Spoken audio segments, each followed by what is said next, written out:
Hello.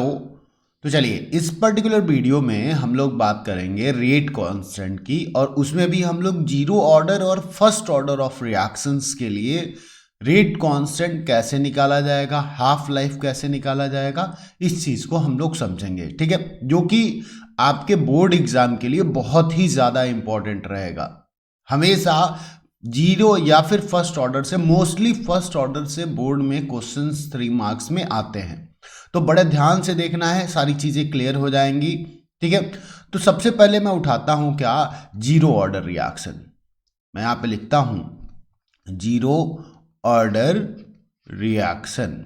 अब zero order reaction होता क्या है भाई, तो हम लोग रेट कांस्टेंट पढ़े हैं, ऐसा रिएक्शन जिसमें rate of chemical reaction reactant के कंसंट्रेशन के ऊपर डिपेंड ना करता हो, उसको हम लोग क्या बोलते हैं, जीरो ऑर्डर रिएक्शन। ठीक है, मैं यहां पे लिख भी दूं क्या, the chemical reaction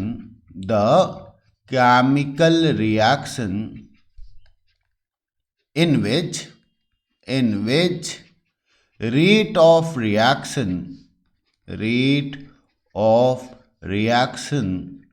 do not depends on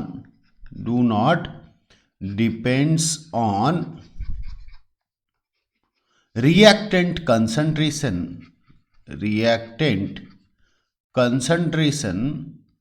is known as zero order reaction. ठीक है, जीरो ऑर्डर रिएक्शन।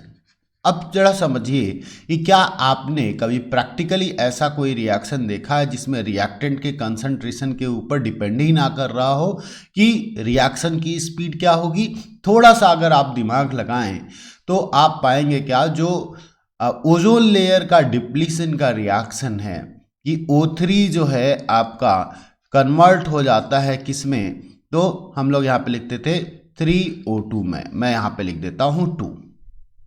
अब अगर हम लोग मॉलिक्यूलरिटी देखते इस रिएक्शन की, तो अगर मैकेनिज्म नहीं है, अगर ये एलिमेंट्री रिएक्शन होता, जो कि प्रीवियस वीडियो में हम लोग डिस्कस किए थे, अगर आपको मॉलिक्यूलरिटी क्लियर नहीं है तो पूरी तरीके से जाके देखिए, एकदम क्रिस्टल क्लियर हो जाएगा। मैं यहाँ पे बोल रहा हूँ कि अगर ये एलिमेंट्री रिएक्शन होता तो इसकी मॉलिक्यूलरिटी हमको क्या ऑब्जर्व होती, 2 ऑब्जर्व होती। क्यों 2 ऑब्जर्व होती, क्योंकि इसके आगे हम लोगों ने 2 लिख दिया है। ठीक है, लेकिन ये एलिमेंट्री रिएक्शन नहीं है, ये कॉम्प्लेक्स रिएक्शन है। अब जरा हम लोग समझें कि क्या इस केमिकल रिएक्शन की ऑर्डर या rate of chemical reaction O3 के कंसंट्रेशन के ऊपर डिपेंड करता है। अगर डिपेंड करता तो आप सोचिए कि जितना ओजोन लेयर है वो पूरा का पूरा ब्रेक डाउन हो गया होता, किसमें, ऑक्सीजन में। आपको पता है कि प्रैक्टिकली ये किसके ऊपर डिपेंड करता है, प्रैक्टिकली किसके ऊपर डिपेंड करता है बच्चे, ये डिपेंड करता है यूवी लाइट के ऊपर, है ना। जो सनलाइट से यूवी लाइट आता है उसी के वजह से, या जो हम लोग पॉल्यूशन कर रहे हैं उसके वजह से ओजोन लेयर ब्रेक होता है, ये हम लोगों को पता है।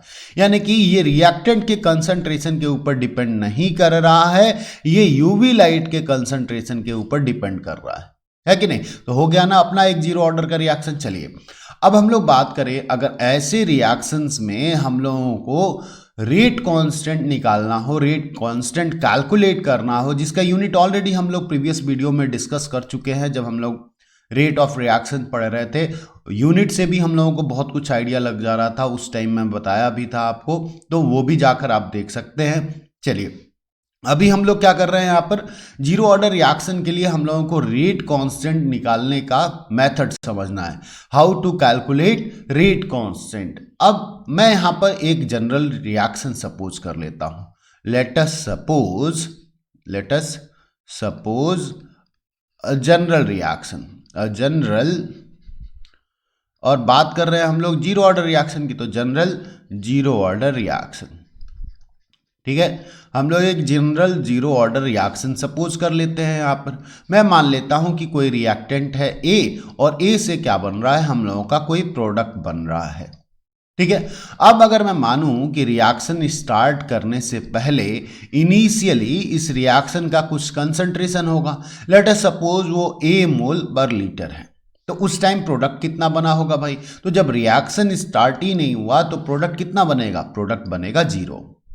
अब मैं मान लेता हूं after T time, after T time, जब रिएक्शन करते हुए टाइम टी निकल चुका है, उस टाइम कुछ ना कुछ रिएक्टेंट का कंसंट्रेशन कम हुआ होगा। मैं यहाँ पे मान लेता हूँ a माइनस एक्स, ठीक है। अब a माइनस एक्स, तो यहाँ पे क्या हो जाएगा भाई x।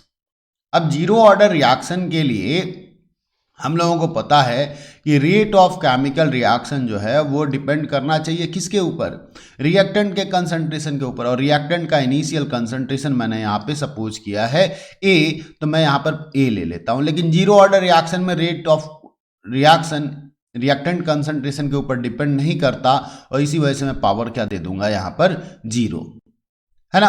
अब रेट को हम लोग कैसे निकालते थे, तो मैं नेक्स्ट पेज पे ले चलूंगा। रेट को हम लोग निकालते थे रेट ऑफ रिएक्शन, जिसको हम लोग R से रिप्रेजेंट कर रहे हैं फिलहाल।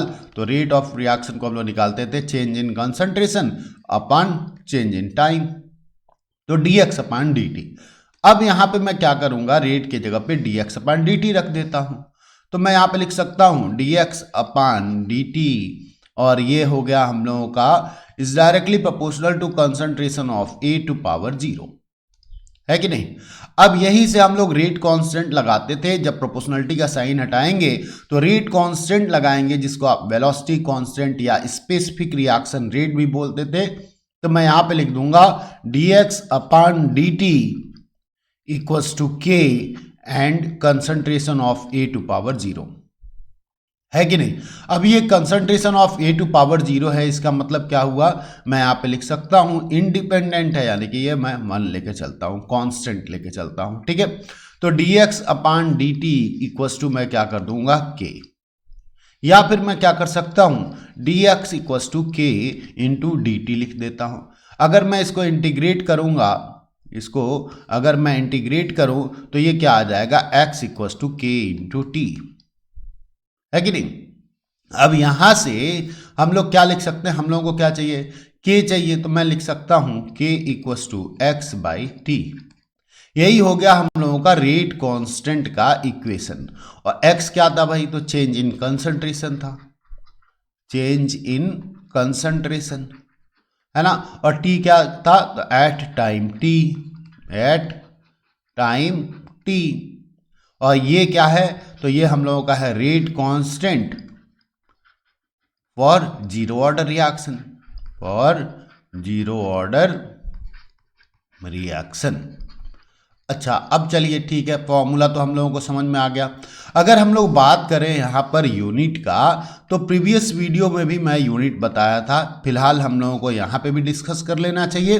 अब जरा सोचिए कि चेंज इन कंसंट्रेशन को आप किस में लिखेंगे, तो आप बोलेंगे कि सर इसको हम लिखेंगे मोल पर लीटर में, यानी कि molarity.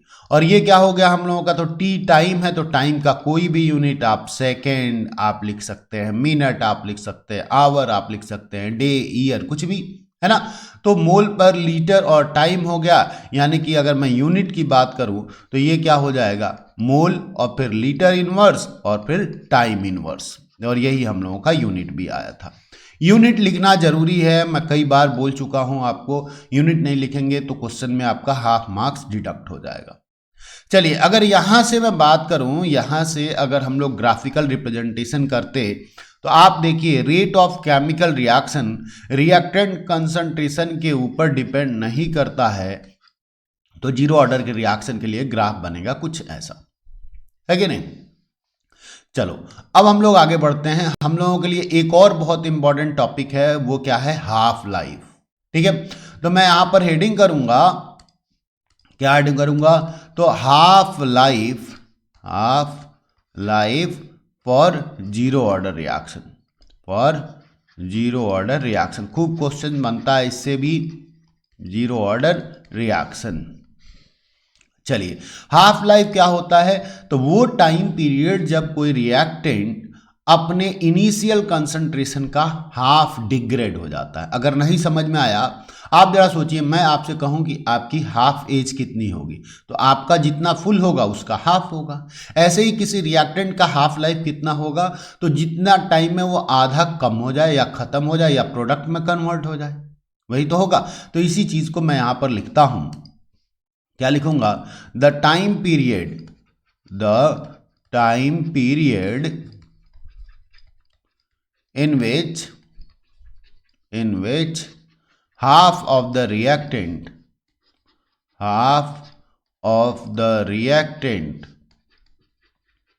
get converted into product, ठीक है।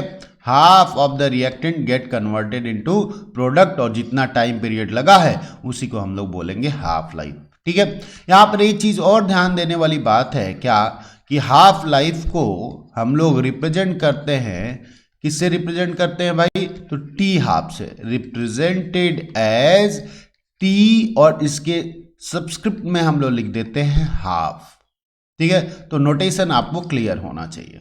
चलिए, अगर हम लोग जीरो ऑर्डर रिएक्शन के लिए बात करें तो जरा रिएक्शन को समझें। जो हम लोग रिएक्शन अभी सपोज किए थे, ए से हम लोगों का बन रहा था प्रोडक्ट, है कि नहीं। अब मैं यहाँ पे लिखा था कि अगर इनिशियली हम लोगों का कंसंट्रेशन क्या हो, इनिशियली कंसंट्रेशन हो ए, तो प्रोडक्ट कितना होगा, 0 होगा, है ना। अब दूसरा क्या कहानी है, तो अगर मैं यहाँ पे लिखता हूं एट टाइम टी, तो ये क्या हो गया था भाई, तो ये हो गया था हम लोगों का a माइनस एक्स, तो यहां पर आ गया था हम लोगों का x। अब मैं यहां पे लिखता हूं एट टाइम टी हाफ, तो यहां पर क्या हो जाएगा, तो ये रहेगा हम लोगों का a माइनस एक्स, तो यहां पर प्रोडक्ट में कितना आ जाएगा, तो ये आ जाएगा हम लोगों का a/2, half of the reactant. यहां पर a जितना था ना इनिशियल कंसंट्रेशन, उसका आधा क्या हो गया, प्रोडक्ट में कन्वर्ट हो गया, तो इस x की वैल्यू क्या आएगी, इस x की वैल्यू आएगी a/2, है ना। अब इसी चीज को हम लोग पुट कर दें, मैं यहां पर लिख भी देता हूं, if t equals to t half, then when x equals to a/2, है कि नहीं, यही आ रहा है हम लोगों का। अब मैं इसको पुट कर दूं, जो हम लोगों का इक्वेशन आया था k इक्वल्स टू x/t में, तो चलिए मैं यहां पे रख भी देता हूं, k इक्वल्स टू मैं यहां पे लिखूंगा k इक्वल्स टू x/t था हम लोगों का, तो k इक्वल्स टू x के जगह पे मैं लिख दूंगा a/2, और t के जगह पे मैं क्या लिख दूंगा, t हाफ, है कि नहीं। अब हम लोगों को तो टी हाफ ही निकालना है, तो मैं यहां पे लिख दूंगा T half equals to a/2k। अब ये हम लोगों का जीरो ऑर्डर रिएक्शन के लिए क्या आ गया, तो हाफ लाइफ आ गया। अब हाफ लाइफ का यूनिट क्या होगा भाई, तो किसी भी लाइफ का यूनिट क्या होता है, टाइम ही रहेगा जो भी, है ना। ए का यूनिट आपको पता है मोल पर लीटर, और के का यूनिट अभी आप निकाले थे mole litre inverse, time inverse, तो वो कैंसिल होकर हम लोगों का क्या आ जाता है, टाइम ही आ जाता है। अब ऐसे ही हम लोग सेकंड मतलब टॉपिक जो कि हम लोगों का क्या रहेगा, फर्स्ट ऑर्डर रिएक्शन, वो भी बहुत इंपॉर्टेंट है, डेरिवेशन भी कई बार डायरेक्टली पूछा गया है। तो मैं यहां पे लिखूंगा first order reaction, first order reaction. अब फर्स्ट ऑर्डर रिएक्शन में क्या होगा, तो ऐसा केमिकल रिएक्शन जिसमें rate of chemical reaction reactant के कंसंट्रेशन के ऊपर डिपेंड कर रहा हो, या किसी एक रिएक्टेंट के कंसंट्रेशन के ऊपर डिपेंड कर रहा हो, वो रिएक्शन क्या कहलाता है, फर्स्ट ऑर्डर रिएक्शन कहलाएगा, ठीक है। तो मैं यहां पे लिखूंगा the chemical reaction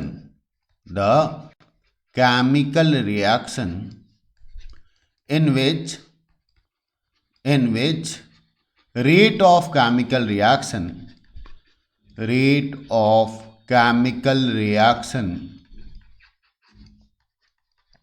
depends on only one reactant concentration,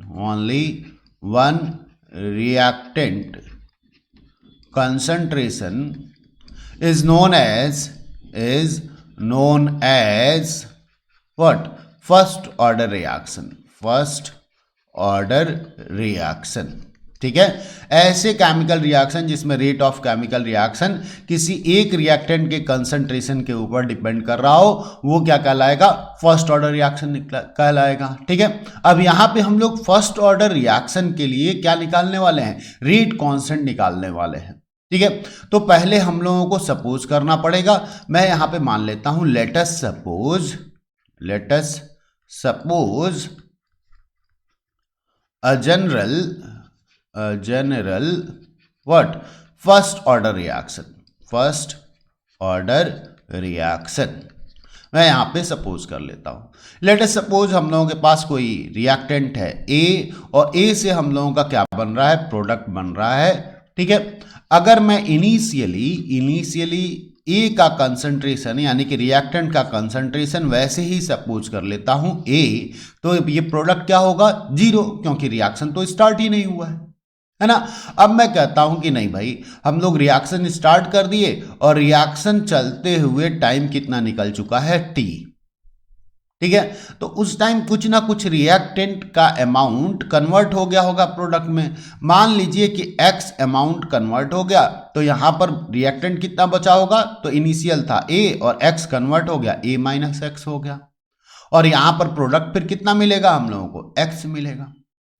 अब अकॉर्डिंग टू द डेफिनेशन क्या होगा भाई, तो rate of chemical reaction depend कर रहा है रिएक्टेंट के कंसंट्रेशन के ऊपर, और टाइम t पर ये कितना है, a माइनस एक्स है।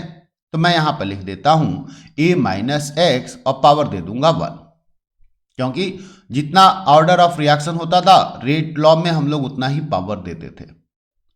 तो ये हम लोगों का आ गया। अगेन रेट ऑफ रिएक्शन को हम लोग रिप्रेजेंट करते हैं dx बाई dt से, change in concentration upon time से। तो मैं यहां पर लिख सकता हूं क्या, तो रेट की जगह पे मैं लिख दूंगा dx बाई dt, और यहां पे is directly proportional to a minus x to power 1। Proportionality का साइन हटाएंगे, हम लोग क्या करेंगे, कांस्टेंट लगाएंगे। तो dx by dt equals to k और इंटू a माइनस एक्स। अब ना मैं x वाले चीजों को एक साइड में कर देता हूं, तो मैं लिख दूंगा इसको dx upon a minus x equals to क्या हो जाएगा, तो हम लोग यहां पर लिख देंगे k इंटू dt को मैं इधर लेके चला गया, और ये यहां पर जो ये k है वही क्या होगा, rate constant for first order reaction होगा, क्योंकि यहीं से प्रोपोर्शनलिटी हटाया गया है ना। तो मैं यहां पे लिख दूंगा rate constant for first order reaction, है ये। चलिए वेरी गुड। अब हम लोग यहां से इसको अगर इंटीग्रेट करें तो ये आपका इसका इंटीग्रेशन करना पड़ेगा और इसका इंटीग्रेशन, तो 1 upon x with respect to d x. अब मैथमेटिक्स के बच्चे तो बहुत आसानी से समझ जाएंगे, लेकिन बायो वाले बच्चों के लिए कोई दिक्कत नहीं है, आपको याद रख लेना होगा। तो 1 upon x with respect to d x क्या होता है, ln x होता है, और ये माइनस है तो माइनस साइन भी आ जाएगा। मैं यहाँ पे क्या लिखूंगा, इसका इंटीग्रेशन हो जाएगा minus ln a minus x equals to क्या हो जाएगा, तो k ही रह जाएगा, और dt के जगह पे क्या आ जाएगा, t, और इंटीग्रेशन कांस्टेंट हम लोगों का आ जाएगा, मैं यहाँ पे मान लिया i। ठीक है। चलो अब अगर मैं यहां पर i की वैल्यू कैलकुलेट करने की सोचूं तो कैसे कैलकुलेट करूंगा। अगर टाइम की बात करें, टाइम जब 0 था तो x की वैल्यू क्या थी, तो देखिए जब टाइम 0 था यानी कि यहां पर टाइम 0 था तो x की वैल्यू क्या थी, x की वैल्यू थी 0, है ना। तो मैं यही चीज लिखूंगा, if t equals to 0 then x equals to भी क्या आ गया भाई, 0 हो गया। तो t इक्वल्स टू 0 हो गया तो k इंटू टी क्या हो जाएगा, 0 इंटू के 0 ही हो जाएगा, और x की वैल्यू क्या है, 0 ही है। ऐसे कंडीशन में माइनस ln a जो है वही आ जाएगा किसका, i का वैल्यू।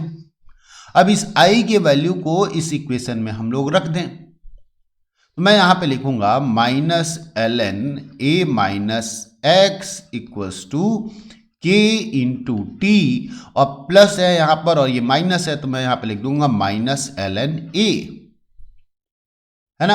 अब लॉग वाली चीजों को हम लोग एक साइड में लेके चले जाएं, तो मैं यहाँ पर नेक्स्ट पेज पे आता हूँ, मैं यहाँ पे लिख दूंगा, आप देखिए ये माइनस एल एन ए है, जब इधर लेफ्ट हैंड साइड में जाएगा तो प्लस हो जाएगा, तो मैं यहाँ पे लिखूंगा L N A minus L N A minus x, क्योंकि पहले से क्या था इधर minus L N A minus x था, है ना, equals to k into t, equals to k into t हो गया हम लोगों का।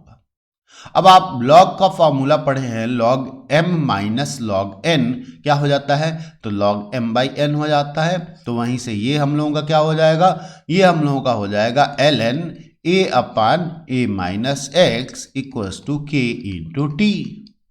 हम लोगों को क्या निकालना था, रेट कांस्टेंट निकालना था, तो मैं यहाँ पे लिखूंगा k equals to 1 upon t, और ये क्या हो गया ln a upon a minus x. अब ln को जब हम लोग log बेस 10 में कन्वर्ट करते हैं, यहां पर ln बेस e रहता है तो 2.303 से मल्टीप्लाई करना पड़ता है, तो मैं यहां पे लिखूंगा k equals to 2.303 upon t, और ये क्या हो गया हम लोगों का log, और ये क्या हो जाएगा a upon a minus x. तो ये तो हम लोगों का हो गया रेट कांस्टेंट। मैं यहाँ पे लिख देता हूँ कौन सी चीजें क्या है, तो ये है हम लोगों का rate constant for first order reaction, for first order reaction, okay. और टी क्या है भाई, तो टाइम है, टाइम। ए क्या था हम लोगों का, तो इनिशियल कंसंट्रेशन ऑफ रिएक्टेंट, और ए माइनस एक्स क्या था, तो remaining concentration of remaining concentration of reactant after time T, after time T time के बाद कितना कंसंट्रेशन बचा है। कई बार इसको हम लोग ए नॉट अपान ए भी लिख देते हैं, तो उससे कोई दिक्कत नहीं है, ठीक है। चलो अब हम लोग यहां तक तो समझ गए, रेट कांस्टेंट का इक्वेशन भी निकाल दिए, डायरेक्टली ये इक्वेशन भी पूछ लिया जाता है। अगर फर्स्ट ऑर्डर की बात हम लोग करते तो यहाँ पे अगर ग्राफ बनाते तो रिएक्टेंट के कंसंट्रेशन के ऊपर rate of chemical reaction depend कर रहा है, तो मैं यहाँ पर क्या लिख देता हूँ, कंसंट्रेशन लिख देता हूँ, और यहाँ पर मैं लिख देता हूँ रेट, तो ये हम लोगों का बढ़ता है कि नहीं। चलो अब अगर हम लोग बात करें यहाँ पर किसके बारे में, तो हाफ लाइफ के बारे में, तो मैं यहां पे हेडिंग करूंगा half life for first order reaction, first order reaction. चलिए हाफ लाइफ कैसे निकालेंगे भाई, तो अगेन अभी हम लोग सपोज किए थे, यहां पर क्या सपोज किए थे कि हम लोगों का कोई रिएक्टेंट ए है जो प्रोडक्ट में कन्वर्ट हो रहा है। मैं यहाँ पे कहा था कि इनिशियल कंसंट्रेशन रिएक्शन स्टार्ट होने से पहले इनिशियल कंसंट्रेशन यहाँ पर ए है, तो ये कितना होगा 0, और मैं फिर बोल दिया था रिएक्शन चलते हुए अगर टाइम टी निकल चुका है तो उस टाइम रिएक्टेंट का कंसंट्रेशन कुछ कम हुआ होगा, जो कि x मान लेते हैं, तो रिएक्टेंट का कंसंट्रेशन a माइनस एक्स हो जाएगा, और फिर प्रोडक्ट कितना हो जाएगा x। अब मैं बोलता हूं कि नहीं, ये हाफ लाइफ यानी कि अपना आधा रिएक्टेंट का आधा कंसंट्रेशन प्रोडक्ट में कन्वर्ट हो चुका है, वो टाइम पीरियड हम लोगों को रखना है, यानी कि यहाँ पे टी हाफ रखना है। तो यहाँ पे क्या हो जाएगा भाई, तो a माइनस ए बाई 2 हो जाएगा, और यहाँ पर भी x की वैल्यू क्या आ जाएगी, तो a बाई 2 आ जाएगा। अब इसी डेटा को हम लोग पुट कर दें, क्या डेटा है भाई हम लोगों के पास, तो टाइम के जगह पे हम लोगों को रखना है टी हाफ, और क्या रखना है हम लोगों को, तो x के जगह पे रखना है हम लोगों को a बाई 2। और हाफ लाइफ का मैं अभी डेफिनेशन आपको बताया ही था, the time period in which half of the reactant get converted into product. जो डेफिनेशन 0 ऑर्डर में था वही डेफिनेशन यहाँ पे भी है ना। तो अगर मैं इसको फर्स्ट ऑर्डर इक्वेशन में पुट करूँ, क्या था इक्वेशन हम लोगों का, तो k इक्वल्स टू था हम लोगों के पास 2.303 अपान टी और log a upon a minus x. अच्छा, इसके यूनिट की हम लोग बात नहीं की है, जो कि बहुत इंपॉर्टेंट रहेगा। तो देखिए इसका अगर हम लोग यूनिट की बात करें तो इसका यूनिट क्या होगा, कंसंट्रेशन ही होगा, इसका यूनिट क्या होगा, कंसंट्रेशन ही होगा, और इसका यूनिट क्या होगा भाई, टाइम होगा। तो कंसंट्रेशन से कंसंट्रेशन तो कैंसिल हो जाएगा, 1/टाइम, यानी कि के का जो यूनिट है वो क्या है, यूनिट इसका है हम लोगों का टाइम इनवर्स, जो कि हम लोग प्रीवियसली भी डिस्कस कर चुके हैं, है ना। अच्छा, अब हम लोग आ जाते हैं यहाँ पर, तो मैं k इक्वस टू लिख दूंगा 2.303 और t के जगह पे हम लोग रख रहे हैं यहाँ पर t हाफ, और log हो गया हम लोगों का, और a/a माइनस a/2, तो 1 माइनस हाफ हो गया तो हाफ बच जाएगा, है ना, और ये 2 ऊपर चला जाएगा, a कैंसिल हो जाएगा। तो यहां से हम लोगों का क्या हो गया, मैं यहाँ पे लिख देता हूं k equals to 2.303 upon t half, और log ये क्या हो गया हम लोगों का 2 आ गया, है ना। और हम लोगों को क्या निकालना है भाई, तो हम लोगों को निकालना है t हाफ, तो t हाफ इक्वस टू मैं क्या लिख दूं, तो ये हो जाएगा 2.303 अपॉन k, और log 2 का वैल्यू होता है 0.3010। अब इसको हम लोग जब मल्टीप्लाई करते हैं तो t हाफ इक्वस टू आ जाता है 0.693 अपॉन k। तो फर्स्ट ऑर्डर रिएक्शन के लिए हाफ लाइफ का फॉर्मूला भी आप निकाल लिए। इसमें t हाफ जो है रिएक्टेंट के कंसंट्रेशन के ऊपर डिपेंड नहीं कर रहा है, तो अगर t हाफ और कंसंट्रेशन के बीच में मैं ग्राफ प्लॉट करूंगा तो वो हमको स्ट्रेट लाइन देखने को मिलेगा, है ना। चलिए, अब इसके यूनिट की बात करेंगे तो ऑब्वियसली ये t हाफ है, हाफ लाइफ है, तो यूनिट इसका क्या आएगा, टाइम ही आएगा। तो ये हम लोगों का जीरो ऑर्डर और फर्स्ट ऑर्डर का इंटीग्रेटेड ऑर्डर ऑफ इक्वेशन हो गया। अब कई बार गैसियस रिएक्शन हम लोगों के पास दे देता है, ठीक है, तो वो बहुत इंपॉर्टेंट और ट्रिकी हो जाता है, कैसे उसको करना है उसको पहले देख लिया जाए। तो मैं यहां पे लिखूंगा फर्स्ट ऑर्डर इक्वेशन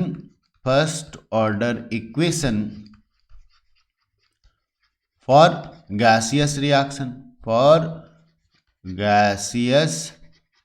रिएक्शन। चलो देखो, मान लो हमारे पास कोई गैसियस कंपोनेंट है A, अब वो ब्रेक हो रहा है किसमें, B और C में। ये भी गैसियस है, ये भी गैसियस है, और ये भी गैसियस है, मतलब रिएक्शन के सभी कंपोनेंट क्या है हम लोगों के पास, गैसियस है। अब गैस का क्या मेजर करते हैं भाई हम लोग, तो गैस का मेजर करते हैं प्रेशर। तो मैं यहां पे ले लेता हूं इनिशियली हमारे पास जो प्रेशर है वो क्या है, P0 है, तो ये क्या होगा 0 और 0। लेकिन टाइम t पर जब रिएक्शन चलते हुए टाइम t हो जाए उस टाइम इसमें से कुछ कम हो गया होगा, मान लेते हैं कि स्मॉल p कम हो गया है, तो ये कितना हो जाएगा, तो ये स्मॉल p, और ये भी हो जाएगा हम लोगों का स्मॉल p। ऐसे कंडीशन में हम लोग इसको इस फॉर्मूले में फर्स्ट ऑर्डर के इक्वेशन में कैसे लिखेंगे, तो 2.303 अपॉन t के जगह पे तो t ही रहेगा। दिक्कत क्या है कि लॉग यहां पर हम लोग कंसंट्रेशन अपॉन रिमेनिंग कंसंट्रेशन लिख रहे थे, है कि नहीं। अब यहां पर कंसंट्रेशन है नहीं, यहां पर हम लोगों को लिखना क्या है, प्रेशर लिखना है। तो अब प्रेशर हम लोग कैसे लिखेंगे, तो देखिए ऐसे कंडीशन में ना हम लोगों को दिया क्या रहता है, टोटल प्रेशर दिया रहता है। अगर मैं कहूं कि टोटल प्रेशर हम लोगों के पास क्या है, P टोटल है, ऐसे लिख देते हैं हम लोग, PT है। तो total pressure at time t, यानी कि इन सबको जोड़कर तब क्या आ रहा होगा, टोटल प्रेशर आ रहा होगा at time t।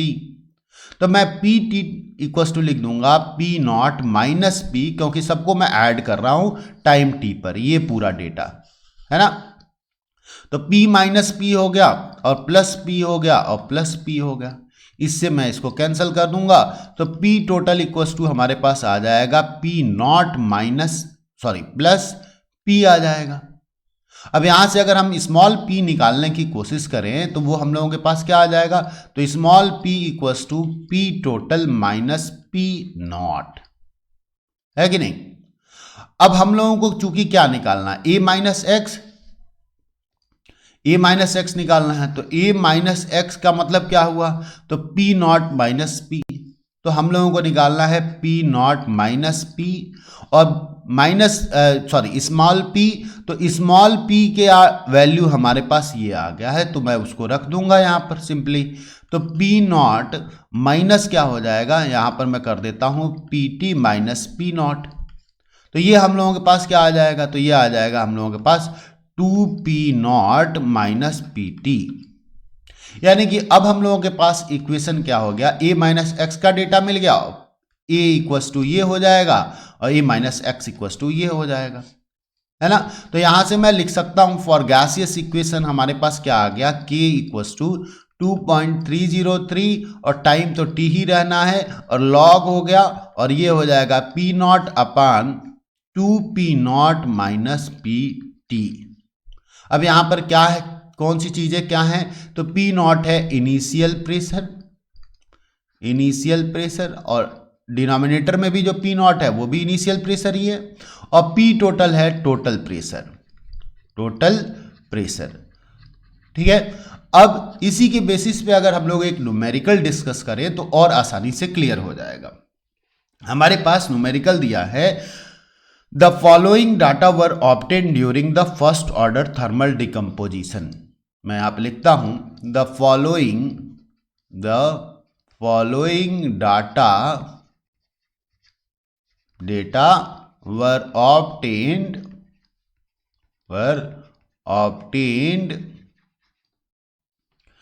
during the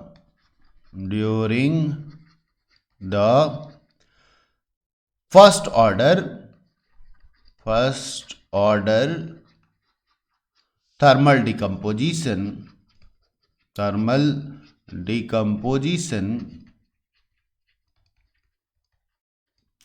of N2O5 gaseous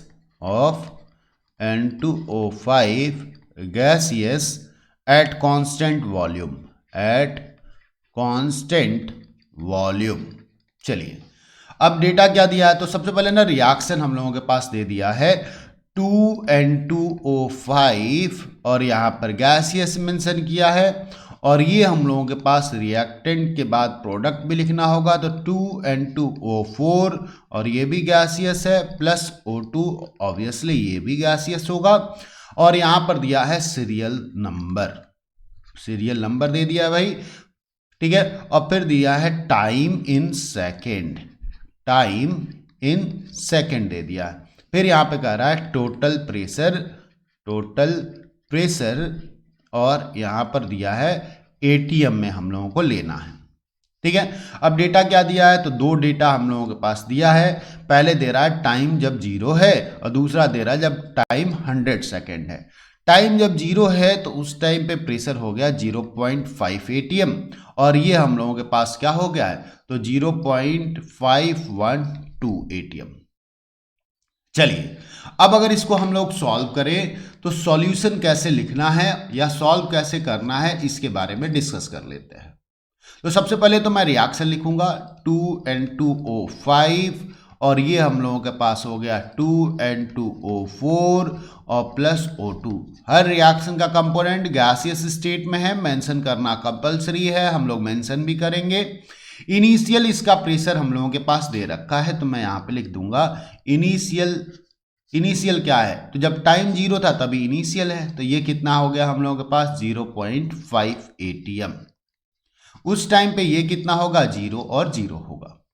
फिर मैं लिखता हूं at 100 second at time t जो हम लोग कंसीडर कर रहे थे, तो इसमें से कुछ ना कुछ कम हुआ होगा, तो 0.5 माइनस कितना, तो इसका 2 मोल जब डिग्रेड हो रहा है तो इसका 2 मोल और इसका 1 मोल बन रहा है, तो मैं यहां पे कर देता हूं -2p, तो ये क्या हो गया भाई, ये हो जाएगा हम लोगों के पास 2p और ये क्या हो जाएगा p हो जाएगा।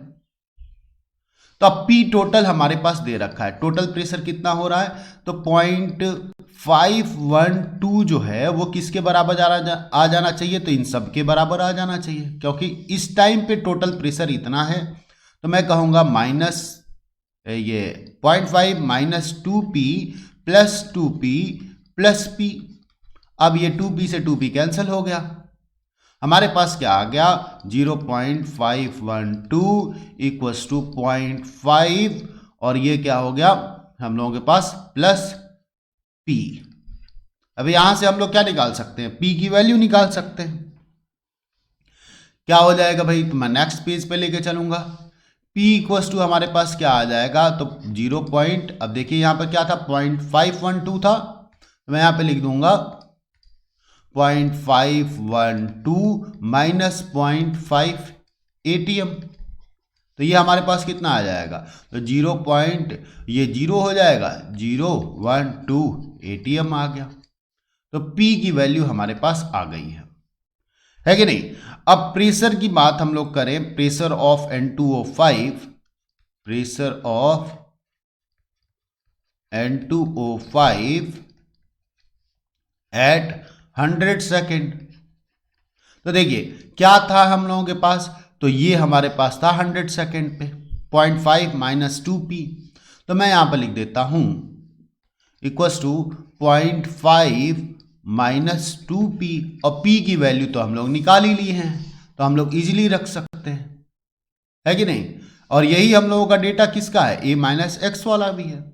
तो मैं यहाँ पे लिख दूंगा 0.5 माइनस 2 इंटू 0.012 ATM, है कि नहीं। तो ये हम लोगों के पास आ जाता है 0.476 ATM। चलो अब तो आसान हो गया क्वेश्चन।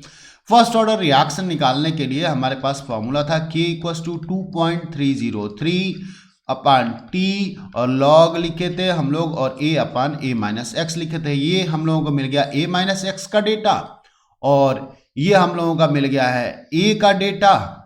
टाइम हम लोगों के पास 100 सेकेंड है, तो अब दिक्कत क्या है, बस पुट करके हम लोग निकाल दें। तो K इक्वल्स टू मैं लिखूंगा 2.303 अपान T हम लोगों के पास है 100 सेकेंड, और यहाँ पे मैं लिखूंगा लॉग, और A की वैल्यू थी हम लोगों के पास 0.5 ATM, और A माइनस एक्स की वैल्यू हम लोगों के पास आ गया है 0.476 ATM, है कि नहीं। तो अब यहां से जब हम लोग K रखकर सारा डेटा कैलकुलेट करते हैं तो ये आ जाता है 4.98 इंटू 10 टू पावर माइनस 4, और यूनिट ऑब्वियसली टाइम इनवर्स था, तो यहाँ पे मैं क्या लिख दूंगा, सेकेंड इनवर्स। तो ये हम लोगों का आंसर हो जाएगा। क्लियर है कैसे करना है क्वेश्चन। आई होप आपको सारी चीजें क्लियर हो गई हैं, ठीक है। अगर हो भी गई हैं या नहीं भी हुई हैं, कमेंट सेक्शन में आकर जरूर बताइए, ठीक है।